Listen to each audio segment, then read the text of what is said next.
अस्सलामु अलैकुम। Welcome to my YouTube channel Manchan story. तमाम वीडियोस की अपडेट के लिए मंचन स्टोरी को सब्सक्राइब करके बेल नोटिफिकेशन को ऑन करें।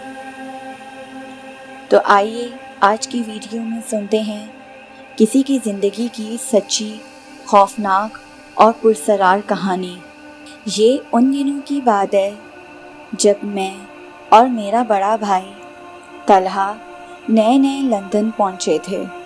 जाहिर सी बात है, स्टूडेंट होने के नाते रिहाइश के लिए मुनासिब किराए का घर ढूंढ रहे थे। किसी ने हमें फ्लैट के बारे में बताया जिसका किराया बहुत कम था। इत्तेफाक से वो फ्लैट मेरे कॉलेज से बहुत ही करीब था, जबकि तलहा को वो फ्लैट उसकी कॉलेज से बहुत दूर पड़ रहा था। इसलिए मजबूरन उस फ्लैट में मुझे अकेले ही शिफ्ट होना पड़ा, क्योंकि इससे भी ज़्यादा सस्ता फ्लैट हमें नहीं मिलता। उस फ्लैट की मालिका एक 80 साला बूढ़ी अंग्रेज़ औरत थी। वो मुझसे बहुत मोहब्बत से मिली और उस औरत ने मुझसे एडवांस वगैरह भी नहीं मांगा। अलबत्ता उस औरत ने मुझसे वादा लिया कि तुम हर माह की पहली तारीख को पाबंदी से किराया उसे ज़रूर पहुंचाना होगा। फ्लैट फर्निश था, क्रॉकरी से लेकर फर्नीचर तक हर चीज़ उस फ्लैट में मौजूद थी। बस सिर्फ मुझे अपना सूटकेस लेकर वहां शिफ्ट होना था। शुरू के कुछ दिन तो बहुत अच्छे गुजरे, किसी किस्म की कोई परेशानी नहीं हुई। वो बूढ़ी अंग्रेज़ लेडी मुझे अक्सर आते जाते नज़र आ जाया करती, तो उससे हेलो हाय हो जाती, क्योंकि वो औरत बिल्कुल मेरे सामने वाले फ्लैट में ही रहती थी। एक रात मैं बहुत गहरी नींद में सो रहा था। अचानक मुझे ऐसे महसूस हुआ कि कोई खिड़की खटखटा रहा है। मेरी आंख बेख्तियार खुल गई।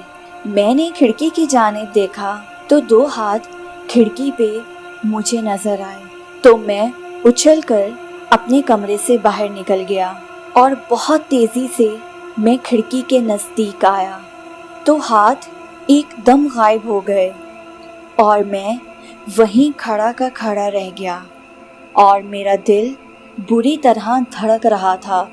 तभी मुझे अचानक ख्याल ये आया कि मेरा फ्लैट तो तीसरी मंजिल पर है और वो फ्लैट इस तरह का बना हुआ है कि खिड़की तक पहुंचने का कोई रास्ता नहीं है। तो कोई हवा में मोलक होकर कोई कैसे खिड़की खटखटा सकता है। पसीने से मेरा पूरा जिस्म भीग गया। एक रात पहले ही इत्तेफाकन मेरे अबू के दोस्त के घर में खाने पर ये टॉपिक निकल आया था कि लंदन में ज़्यादा घर आसेब ज़दा होते हैं। फिर बात हंसी मजाक में टल गई, लेकिन यही बात मेरी आंखों के सामने पूरी सच्चाई से पेश हो रही थी और मैंने एकदम अपने कमरे की लाइट जला दी, लेकिन डर किसी सूरत नहीं कम हो रहा था। अचानक से दोबारा खिड़की पर जोरदार दस्तक हुई। खौफ से मेरे रोंगटे खड़े हो गए। तो जब मैंने दोबारा खिड़की की तरफ देखा तो वही 2 हाथ खिड़की पर नजर आ रहे थे। मेरे तो हाथों पैरों में से जैसे जान ही निकल गई हो। अचानक ही कमरे में गुप अंधेरा छा गया। लंदन में तो लाइट जाने का कोई तस्वुर ही नहीं। एकदम खौफ की शिद्दत से मैं तो बिल्कुल बेजान ही हो गया।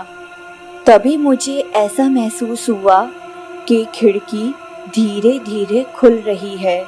मेरे जिस्म में जैसे बिजली सी भर गई। मैं उठा और पूरी कुव्वत से बाहर की तरफ भागा। अंधेरे में मुझे तो दरवाज़ा भी नज़र नहीं आ रहा था। मैं पागलों की तरह दरवाज़ा तलाश करने की कोशिश कर रहा था कि लाइट एकदम से आ गई। मैंने पीछे देखे बगैर एकदम से दरवाज़ा खोला और बाहर निकल आया। मुझे कमरे से लगातार दस्तक की आवाज़ सुनाई दे रही थी। बाहर निकलकर कुछ देर अपनी सांस को काबू करने की कोशिश कर रहा था। मुझे समझ में नहीं आ रहा था कि मैं क्या करूं, क्योंकि टेलीफोन भी कमरे में लगा हुआ था, तो इस वजह से मैं अपने बड़े भाई को फ़ोन करके नहीं बुला सकता था। मैं आधी रात को स्लीपिंग सूट में फ्लैट के बाहर खड़े होकर ये सोच रहा था कि मैं इस टाइम क्या करूं। चारों तरफ बिल्कुल सन्नाटा था। उस खौफनाक सन्नाटे को किसी के कदमों की चाक ने एकदम तोड़ दिया। शायद कोई सीढ़ियों पर था और ऊपर की तरफ आ रहा था। थोड़ी देर दिल को तसल्ली हुई कि जो कोई भी होगा उसको मैं सारी सिचुएशन बताऊंगा। 1 से 2 के होने के ख्याल में मेरे खौफ में कुछ कमी सी आ गई। एक लम्हे में मैंने ये भी सोच लिया कि आने वाले शख्स को मैं कहूँगा कि मुझे अपने फ्लैट में ले जाओ, ताकि मैं अपने भाई को फ़ोन करके बुला लूँगा। कदमों की चाप अब नज़दीक से नज़दीक आती जा रही थी। मैं आंखें फाड़ फाड़ कर सीढ़ियों की तरफ देख रहा था। सामने सीढ़ियों से कदमों की आवाज़ साफ सुनाई दे रही थी, लेकिन कोई शख्स नज़र नहीं आ रहा था। ओह खुदाया, मुझे तो झुरझुरी सी आ गई थी। मुझे कुछ समझ नहीं आ रहा था कि मैं क्या करूं।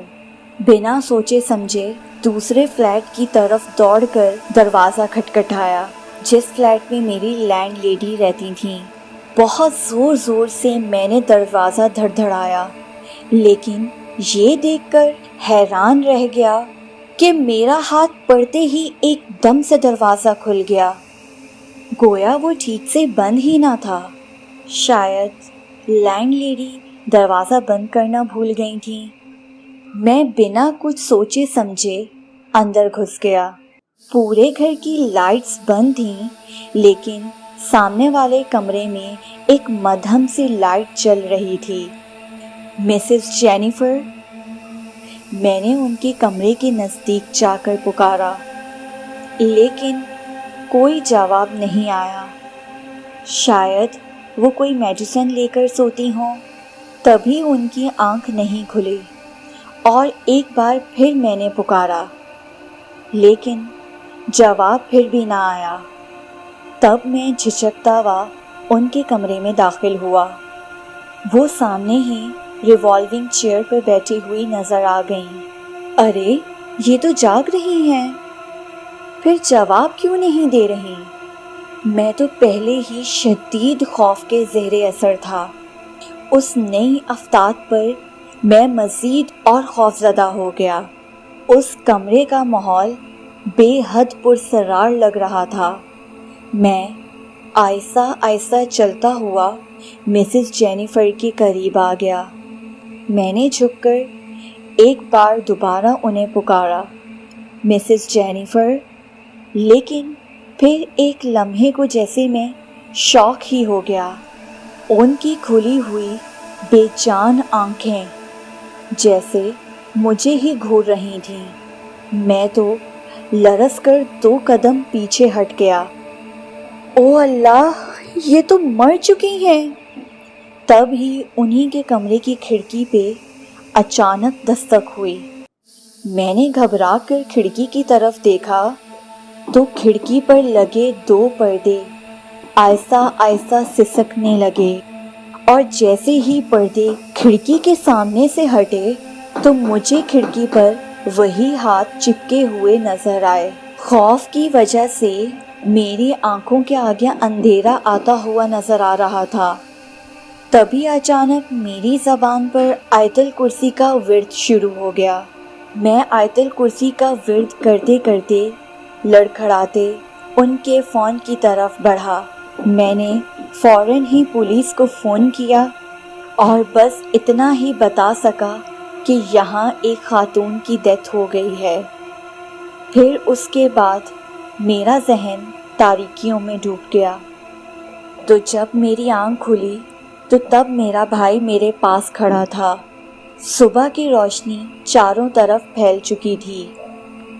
مسز جینیفر کی لاش پولیس اٹھا کر لے کے جا چکی تھی۔